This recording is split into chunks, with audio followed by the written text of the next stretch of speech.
Hello everyone, welcome back to SK tutorial. Latest government job update आ रही है PSC और डिप्लोमा होल्डर कैंडिडेट के लिए आरसीएफएल यानी कि राष्ट्रीय केमिकल एंड फर्टिलाइजर्स लिमिटेड की तरफ से, जो कि एक नवरत्ना कंपनी है और ये एक प्रकार का पीएसयू है जिसे हम लोग पब्लिक सेक्टर अंडरटेकिंग बोलते हैं।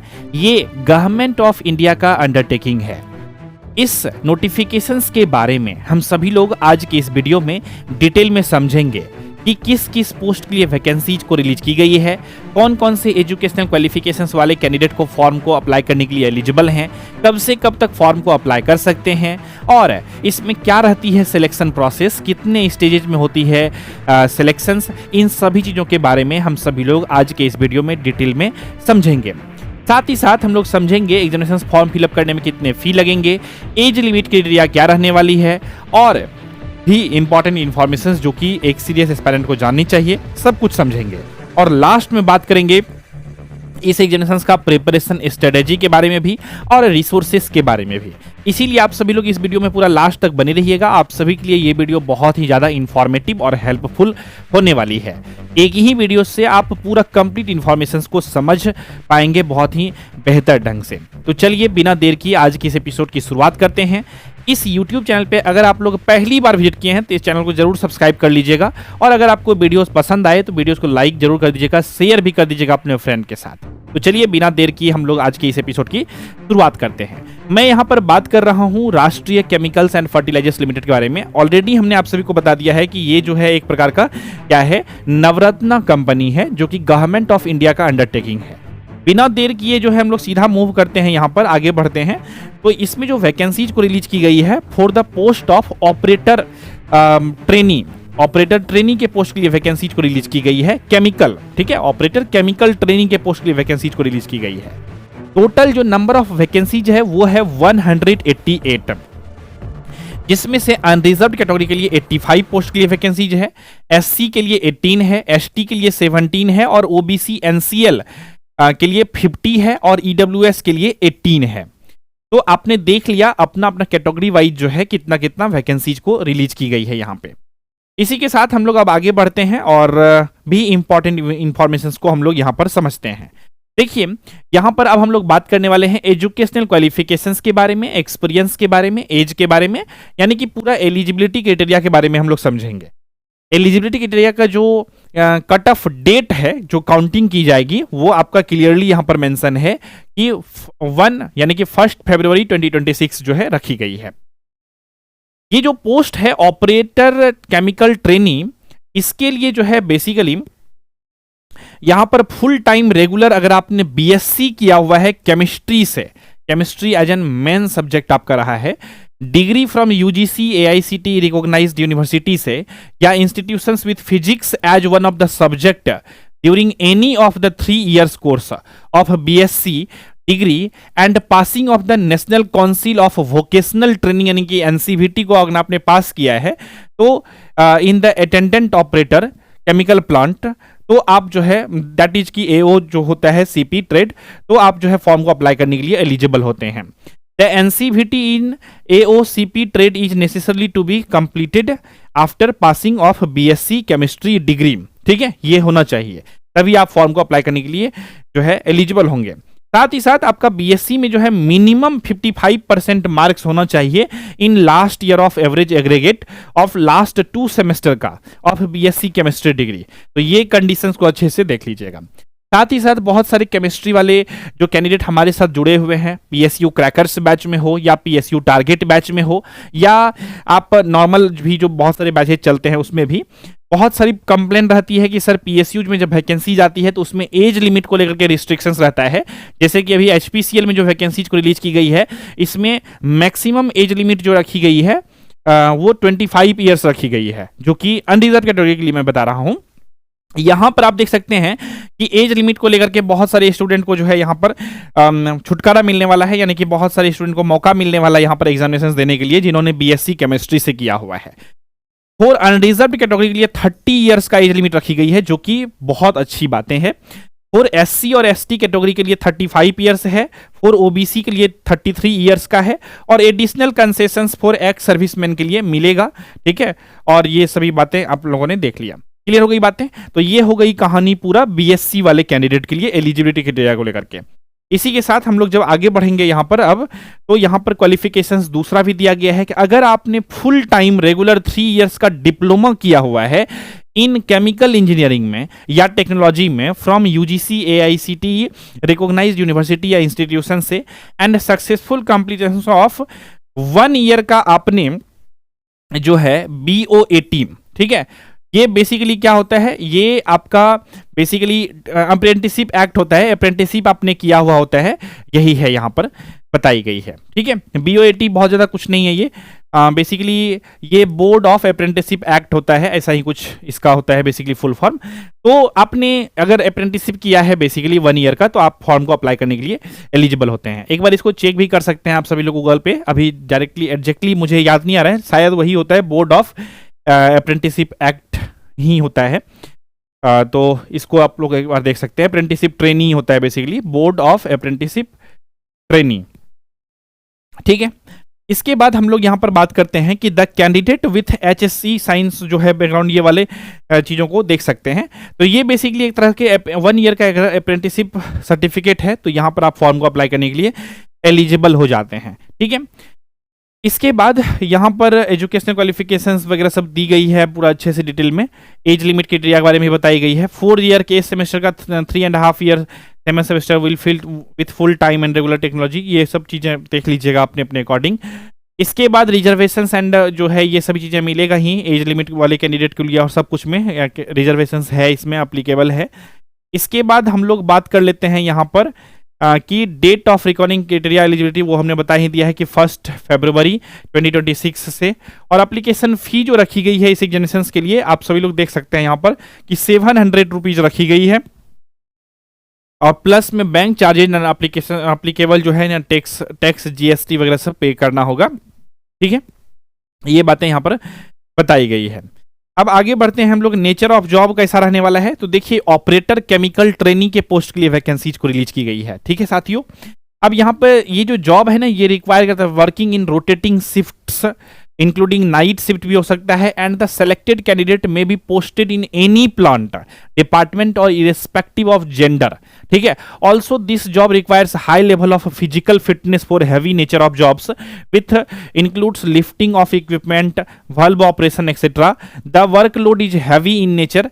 The candidate if selected provisionally selected would be required to meet the medical and physical fitness standard for these posts of filling which they shall be considered ineligible and not qualifying the criteria। मतलब थोड़ा सा ये job जो है कह सकते हैं heavy load वाला जॉब है। ठीक है, सैलरी वगैरह के बारे में हमने आपको बता ही दिया है, यहाँ पर बेसिक बातें बताई गई है कि 22,000 ट्रेनिंग के टाइम पे आपको स्टाइफन के रूप में मिलेगा, और पूरा यहाँ पे TA DA सब जोड़ जाड़ के आप देख सकते हैं कि 22,000 से लेकर 60,000 तक जाएगा। जनरली सारा पे वगैरह सब जोड़ जाड़ के जो है ना आपका 40+ सैलरी जो है आप सभी को यहाँ पर देखने को मिलेगा। ठीक है, तो सैलरी के मामले में भी सही है। इसके बाद बात करते हैं सिलेक्शन प्रोसेस के बारे में। तो सिलेक्शन प्रोसेस जो होगी, इसमें 2 स्टेज में आपका सिलेक्शन होगी। पहला स्टेज जो होने वाला है आप सभी के लिए, वो होगा आपका computer based test examination, CBT examination होगा, ऑनलाइन एग्जामिनेशन होगा। कितने मार्क्स का होगा, क्या होगा, वो बताएंगे अभी आप लोगों को। तो पहला स्टेज हो गया ये, और जो भी कैंडिडेट इसमें अच्छा स्कोर कर लेगा, CBT के मार्क्स के स्कोर के बेसिस पे शॉर्टलिस्ट किया जाएगा कैंडिडेट को स्किल टेस्ट के लिए। ठीक है, तो अब चलिए अब थोड़ा सा यहाँ पर सिलेक्शन प्रोसेस को आप सभी को अच्छे से बेहतर ढंग से बता देता हूँ। यहाँ पे आप देख सकते हैं कि ऑनलाइन टेस्ट एग्जामिनेशन होगा। ठीक है, सारी बातें यहाँ पे लिखी गई है, लेकिन हमने सब कुछ को पढ़ लिया है, तो यहाँ पे थोड़ा सा समझने में आप सभी को हो सकता है कंफ्यूजिंग लगे, इस वजह से चलिए मैं आप सभी को बोर्ड पर लेकर चलता हूँ और यहाँ पर आप सभी को बेहतर ढंग से समझा देता हूँ चीज़ों को। देखिए साथियों, टोटल जो नंबर ऑफ क्वेश्चंस रहेगा इस एग्जामिनेशंस में, वो आपको टोटल 100 नंबर ऑफ क्वेश्चंस देखने को मिलेगा। ठीक है, ईच क्वेश्चन जो है वो कैरी करेगा 2 मार्क्स। ईच क्वेश्चन कैरी करेगा कितना, 2 मार्क्स है, यानी कि एग्जामिनेशन जो होगा टोटल कितने मार्क्स का एग्जामिनेशन हो जाएगा, उस हिसाब से 200 मार्क्स का एग्जामिनेशन होगा। कितने मार्क्स का, 200 मार्क्स का एग्जामिनेशन होगा। अब 100 टोटल MCQ क्वेश्चंस रहेंगे। 100 क्वेश्चंस में से जो टेक्निकल के क्वेश्चंस रहेंगे, टेक्निकल या फिर कह लीजिए साइंस केमिस्ट्री के क्वेश्चंस जो रहेंगे वो आपको देखने को मिलेगा 80 क्वेश्चन। ठीक है, 80 क्वेश्चन जो है आपका डोमेन नॉलेज रिलेटेड कह लीजिए, डोमेन नॉलेज रिलेटेड रहेगा। ठीक है, और 20 क्वेश्चन जो रहेगा वो आपका रहेगा आप नॉन टेक्निकल सेक्शंस का। कौन से सेक्शन? नॉन टेक्निकल सेक्शंस में आपका मैथ्स आ जाता है, रीजनिंग आ जाता है, जनरल अवेयरनेस आ जाता है। ये सभी सेक्शंस को जोड़ करके 20 क्वेश्चंस रहेंगे। तो इस हिसाब से 100 क्वेश्चंस आप सभी के लिए हो गए। ईच क्वेश्चन 2 मार्क्स अगर कैरी करता है तो यहां पर 160 मार्क्स के आपका टेक्निकल के रहेंगे और यहां पे 40 मार्क्स का क्वेश्चन जो रहेगा वो आपका यहां पर जो है बेसिकली नॉन टेक्निकल सेक्शंस का रहेगा। तो इस हिसाब से टोटल 200 मार्क्स का एग्जामिनेशन होगा। अब बात कर लेते हैं कि इस एग्जामिनेशन में निगेटिव मार्किंग है या फिर नहीं है। तो जवाब है इस एग्जामिनेशन में निगेटिव मार्किंग है। लेकिन एक बात मैं बहुत ही आपको क्लियरिटी के साथ समझाना चाहता हूं कि निगेटिव मार्किंग है तो जरूर, लेकिन कितना निगेटिव मार्किंग है इस चीजों के बारे में ऑफिशियल नोटिफिकेशंस में नहीं बताई गई है। तो क्योंकि एक क्वेश्चन जो है 2 मार्क्स कैरी कर रहा है, तो एक अनुमान मैं अभी लगा रहा हूं। जनरली हर पीएसयूज में ऐसा ही होता है, जहां पर कि एक क्वेश्चन के लिए 2 मार्क्स दिए जाते हैं, वहां पर जो निगेटिव मार्किंग होती है वो 0.25 मार्क्स का निगेटिव मार्किंग होती है।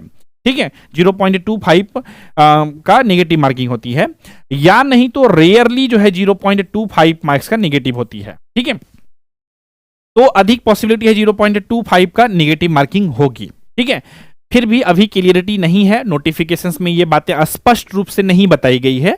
लेकिन कितने मार्क्स का निगेटिव होगा ये बातें नहीं बताई गई है, लेकिन ये जरूर बताई गई है कि निगेटिव मार्किंग है एग्जामिनेशन।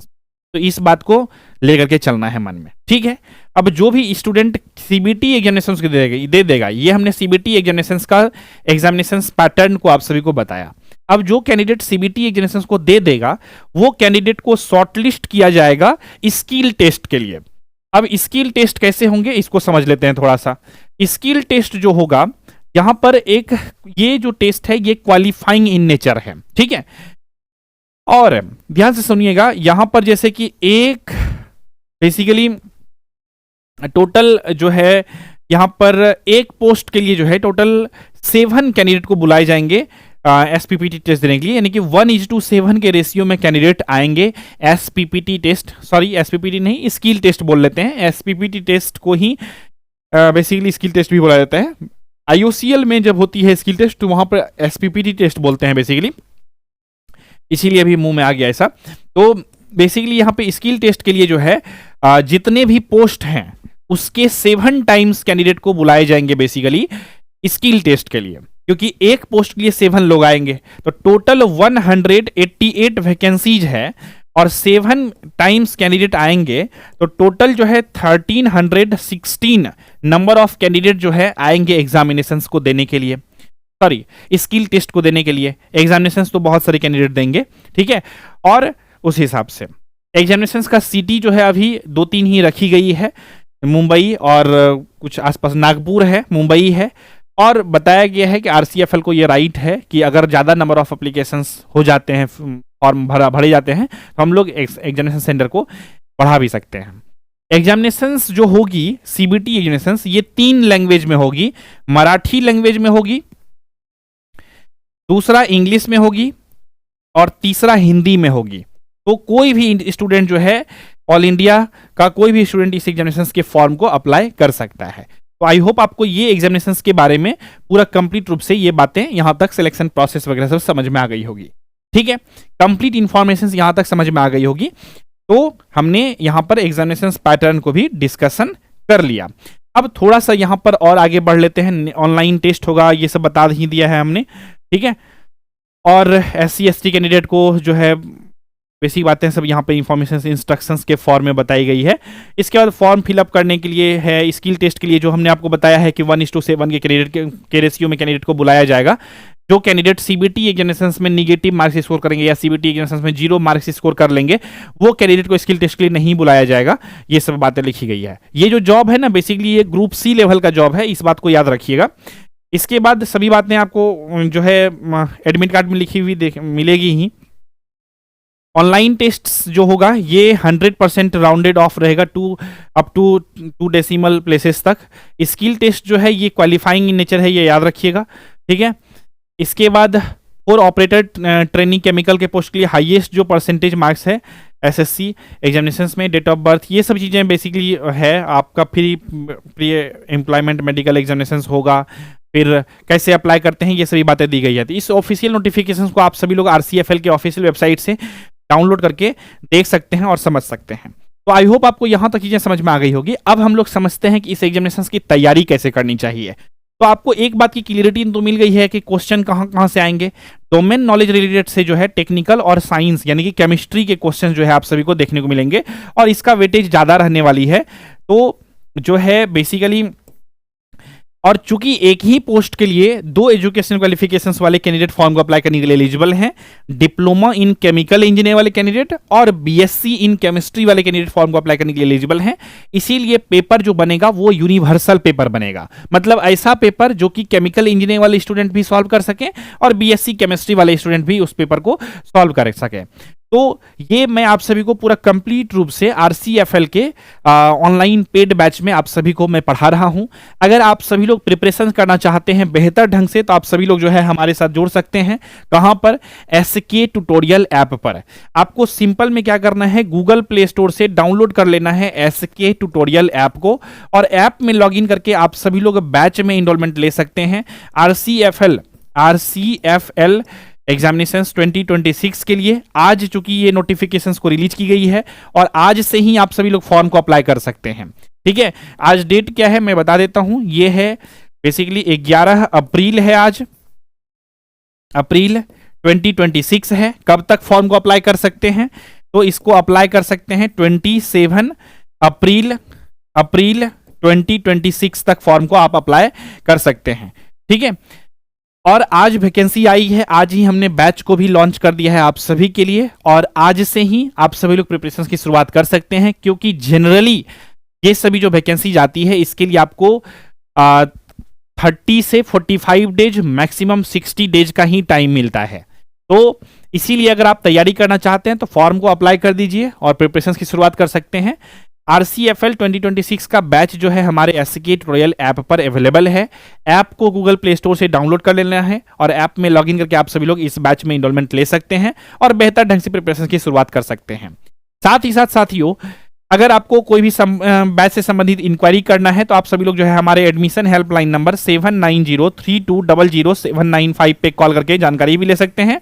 हमारी टीम बैच से संबंधित जो भी आपके क्वेश्चन, कंफ्यूजन, डाउट रहेंगे, जो भी दुख तकलीफ रहेंगे, सब कुछ का समाधान जो है यहाँ पर मिल जाएगी आप सभी को हमारी टीम के द्वारा। ठीक है, ये बातें समझ में आ गई।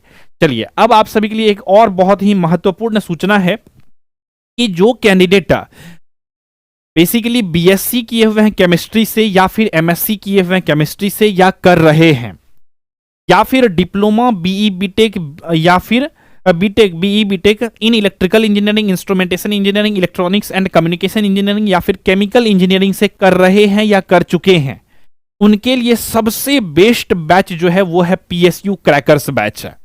ये बैच आप ही लोगों के लिए बनाई गई है। ये बैच है क्या, थोड़ा सा मैं आप सभी को बताना चाहूंगा बहुत ही ब्रीफ में। ये बैच आप सभी लोगों के लिए बनाई गई है।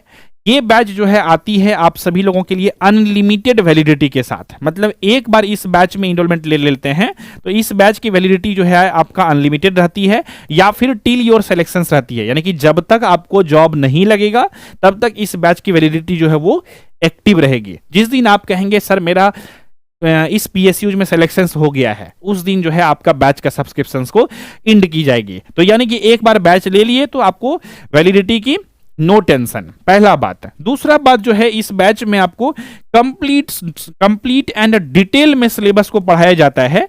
और कंप्लीट एंड डिटेल का मतलब क्या है कि इसी बैच से आप जो है एक ही बैच से आप टेक्निकल और नॉन टेक्निकल दोनों का प्रिपरेशन जो कर सकते हैं आपको ये बैच लेने के बाद कोई दूसरा बैच कहीं से खरीदने की आवश्यकता नहीं पड़ेगी।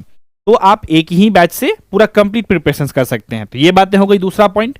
तीसरा इंपॉर्टेंट पॉइंट ये इस बैच की खासियत क्या है कि ये बैच में चूंकि डिटेल में पढ़ाई जाती है और इस तरह से पढ़ाई जाती है कि सारे पीएसयू एग्जामिनेशंस के सिलेबस जो है वो कवर हो और सारे पीएसयू एग्जामिनेशंस के पीवाईक्यू को भी आप सभी को सॉल्व करा दूं, ताकि आप प्रिपरेशन उस लेवल का कर सकें कि आप डिजर्विंग कैंडिडेट बन सकें। तो जब मैं आप सभी को डिटेल में पढ़ाता हूं तो आप सभी का जो है एक ही बैच से बहुत सारे पीएसयू का सिलेबस कवर हो जाती है। तो यानी कि एक ही बैच के प्रिपरेशन से आप इंडिया का कोई भी पीएसयू एग्जामिनेशंस को दे सकते हैं। आईओसीएल, एचपीसीएल, बीपीसीएल, सेल, भेल, गेल, एनएफएल, आरसीएफएल, जितने भी पीएसयू हैं, जिसमें भी वैकेंसीज आएगी, ये सभी एजुकेशनल क्वालिफिकेशंस के बेसिस पे आप सभी लोग उस एग्जामिनेशंस को दे सकते हैं। क्लियर हो गई बातें? तो ये सभी है पूरा कंप्लीट इंफॉर्मेशन इस बैच से संबंधित है।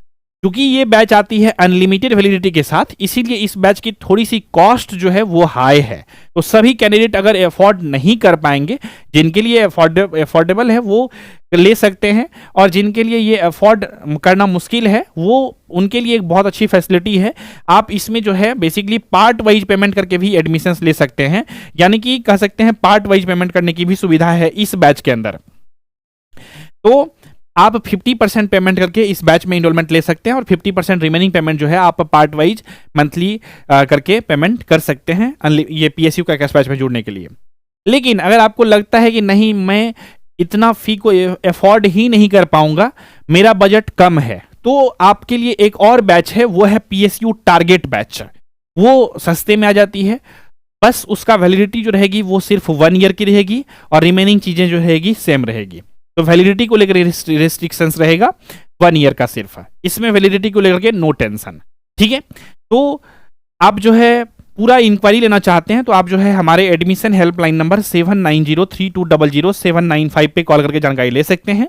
हमारी टीम आपको बैच से रिलेटेड जो भी आपको बेसिकली कन्फ्यूजन्स होंगे, जो भी डाउट रहेंगे, उसको बहुत ही बेहतर ढंग से क्लियर कर देगी, और आप सभी को समझ में आ पाएगा कि आपके लिए कौन सा बेहतर बैच है और कौन से बैच में आपको इनरोलमेंट ले लेनी चाहिए। तो आई होप आपको ये वीडियोस जो है पसंद आया होगा, और ये लेटेस्ट अपडेट जो आप सभी लोगों ने देखा है आरसीएफएल एग्जामिनेशंस के नोटिफिकेशंस के बारे में, ये भी बातें आप सभी को समझ में आ गई होगी, एग्जामिनेशंस पैटर्न वगैरह सब समझ में आ गई होगी। ठीक है, अपकमिंग डेज में हम सभी लोग आरसीएफएल एग्जामिनेशंस के प्रिपरेशन से रिलेटेड और भी वीडियोस को देखने वाले हैं, इसीलिए इस यूट्यूब चैनल को सब्सक्राइब करके जरूर रखिएगा फॉर मोर वीडियोस की नोटिफिकेशंस को पाने के लिए। तो इसी विचार के साथ रखते हैं आज के इस एपिसोड में बस इतना ही। मिलेंगे आप सभी से बहुत जल्द ही अगले एपिसोड में, तब तक के लिए नमस्कार, जय हिंद, वंदे मातरम। इंडिया के हर कोने में हर दिन हजारों स्टूडेंट्स एक ही सपना देखते हैं, एक गवर्नमेंट जॉब की, एक पीएसयू बैच, एक फैमिली प्राउड मोमेंट की। लेकिन हर सपना तभी सच होता है जब मिलता है राइट डायरेक्शन। मैं हूं engineer Saurabh Kumar, founder and CEO of SK tutorial, और ये प्लेटफॉर्म सिर्फ एक कोचिंग नहीं, एक पीएसयू रिवॉल्यूशन है।